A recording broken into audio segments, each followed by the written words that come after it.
This Clarke GWL700R is a lightweight and effective portable LED work light for use in workshops and garages. With a length of 78 centimeters, it features two 5-watt LEDs, offering a maximum brightness of 700 lumens. The color temperature is in the range 6000 to 6800 Kelvin, known as cool white, which is ideal for workshop environments.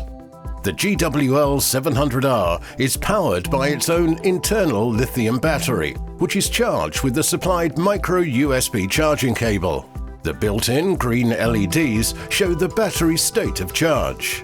A single press of the on-off switch will illuminate one bright LED, and a second press will give the dual lighting mode of 10 watts and 700 lumens.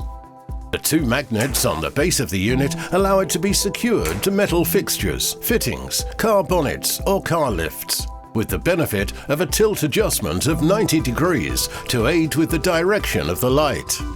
So with a running time of up to 7 hours, a maximum brightness of 700 lumens and an internal 5.2 amp-hour lithium battery, the GWL700R is the ideal workshop light. It features an illuminated LED battery status indicator and is supplied with a micro USB charging cable.